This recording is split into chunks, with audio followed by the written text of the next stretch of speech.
We're still stuck in the rain. There's no getting out of this. I'm just driving around looking for a dry spot, and there's nothing here. It is what it is.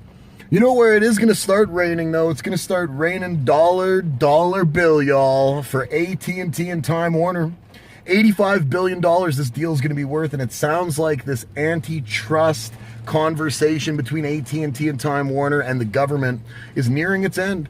Donald Trump, even in his campaign, said he would be completely opposed to it just because it would consolidate too much power from AT&T or with AT&T. And you see what the problem is they're concerned that AT&T bringing in Time Warner is going to bring in so much content from Time Warner that they're going to have the distribution end on AT&T's part that's going to be able to then, let's say, put up roadblocks for every other content maker out there because they already control so much content and they control so much distribution. So anywhere where you're getting AT&T as your main player, they're going to kind of have a chokehold on the content that people are going to have access to or not access to, because you're going to have to play by AT&T's rules if you're a content maker that doesn't fall under the AT&T umbrella.